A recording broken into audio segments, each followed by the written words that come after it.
Where do we go from here? A question that's been on my mind this week.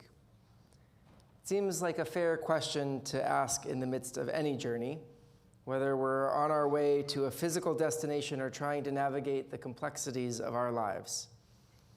In this week's Torah portion, we begin a new book, Leviticus, known as Vayikra in Hebrew. It gets its name, like other books and parshiot, from the first word of the portion of the book, Vayikra, and God called to Moses. At this moment in the story, the Israelites' journey through the wilderness, and more broadly, the momentum of the Exodus, pauses. Instead of moving forward, the Israelites take a pause here to focus in on the particulars of holiness. Over the last few weeks, we've read about the Israelites' construction of a golden calf built in a desperate attempt to reconnect with God after Moses, not just their leader, but the one human that seems to link them to God, had disappeared. We've read about the instructions for appointing artisans and the construction of the Mishkan, the tabernacle, the mobile sanctuary that the Israelites would carry with them on their journey. And we read about the construction of the Mishkan, built with the finest materials, gold, silver, linens, dolphin skins, given freely and abundantly by the whole Israelite community. But now, the Mishkan has been built, and the cloud of God's glory has descended on the tabernacle, as if demonstrating God's stamp of approval on the artisan's work. In this moment in which it would seem fitting to begin to move forward and continue on their journey, the Israelites stay put. Instead, the book of Leviticus zooms in to focus on the Mishkan and what will happen in that very specific space in incredibly sharp detail. More specifically, Leviticus focuses on the sacrifices, the intricate details of how they're carried out, and the Kohanim, the priests who would oversee them. In Jewish tradition, Leviticus is sometimes referred to as Torat Kohanim, the priestly Torah, or the priestly code, in part because it was likely written by the community of the priestly class. In the middle of this book, we also find Parashat Kedoshim, which begins a section known as the Holiness Code. In her book, Leviticus as Literature, Mary Douglas takes a deep dive into Leviticus through the lens of anthropology and explains that the book of Leviticus records instructions that God gave to Moses on Mount Sinai about how to perform his cult and how to live together as a holy people. Throughout the book of Leviticus, we learn more about what our tradition means when speaking about holiness. The holiness that is associated with the Mishkan, the physical manifestation of God's presence on earth, is like radioactivity. It comes with incredible power and beauty, but can also be incredibly dangerous when its power isn't properly respected. Leviticus offers a stylistic shift from the book of Exodus, which really is a book of fast-paced action.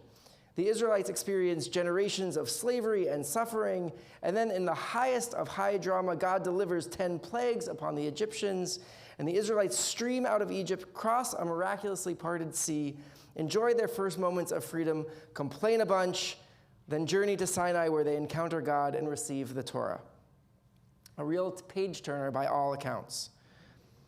Through all of this, though, the Israelites seem to be traveling from one experience to the next, but the depth of their relationships with each other isn't really discussed or developed. Other than developing a sense of shared history and shared memories, there's not much focus on how they relate to each other or engage with one another. And this is precisely where Leviticus comes in. Leviticus is not just a framework for a religious system built around sacrificing. It is that, yes, but it is also about the kind of unique society that the Israelites are beginning to craft, both here in the wilderness and eventually as they enter the Promised Land as well. While the book focuses on sacrifices, yes, the different categories of sacrifice seem to touch on the many different conditions of the human experience, how we relate to each other, to the most powerful moments in our lives, and find ways to make amends when we go astray and give thanks to God for the good things that happen. Perhaps these are models for how we can begin to think about our own Beth Am community in these challenging days. First, the first few categories, which are all essentially voluntary. First, we have the olah, or burnt offering, literally something that is offered up, meaning to God, was a voluntary sacrifice, often regarded as the standard offering. This was usually an entire animal, perfect and unblemished, that would be burned up completely on the altar. Then there's the mincha, or meal offering, which was a sacrifice made of flour, oil, and salt and frankincense that was partly burned on the altar, meaning cooked, with the leftovers given to the priest to eat. And finally, the zevach shlamim, or the sacrifice of well-being, sometimes called the sacrifice of wholeness or peace, or the peace offering, another voluntary animal offering from one's herd, sometimes brought to fulfill a vow. Biblical scholar Everett Fox notes that the olah sacrifice was meant to bring human beings to the attention of God and to win God's acceptance. Though we may not necessarily be looking to win God's acceptance in these days, there is something to the idea of the divine, or the universe perhaps, remaining aware of each of us. We want to be seen for who we are as we are. As we sing in the mornings, we're perfect the way we are and a little broken too. This is essentially what we are doing right now, right here, engaging in prayer, the post-temple replacement for sacrifice. When we come to prayer, we may be looking for comfort. We may feel adrift and looking for something to ground us. We may be expressing our grief or our anger. We may be looking to give voice to gratitude for our health after an illness or a new baby or a joyous simcha. But perhaps more than anything, we're looking to be in community, to not be alone in our moments of need or in our moments of joy. The next two categories are obligatory offerings.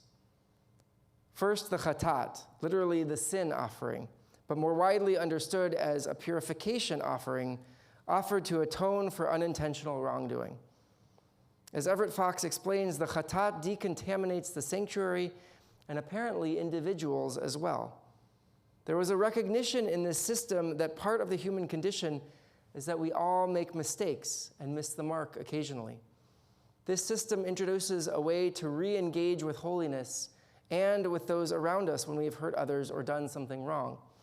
It's a framework, like we now do in preparation for the High Holy Days, in which we engage in the work of teshuvah, of acknowledging and addressing the things we have done wrong and work to make amends with the people that we've hurt.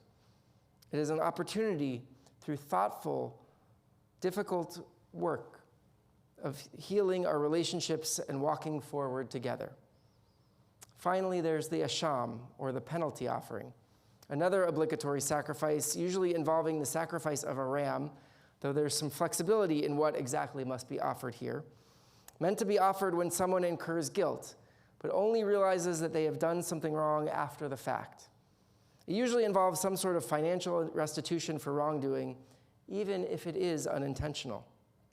Again, this is about healing, and the flexibility on what must be offered suggests that everyone in Israelite society was meant to be able to participate in this kind of restitution, from those with the greatest means to those with the least. It was a system built around participation. Everyone was expected to participate, whether they were able to contribute a lot or a little. Similarly, our synagogue community needs you. We need you to participate, whether it's a lot or little.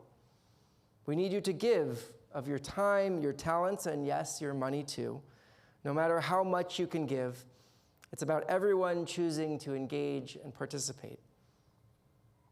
This is a good moment to take a pause, to reflect on what matters most to us as individuals and as a community. A moment to think about the power and holiness that comes with showing up and being present for each other. And a moment to consider the myriad ways in which we can engage with this place and this community. Imagine what a shining light we can be when we all show up for each other. Shabbat Shalom.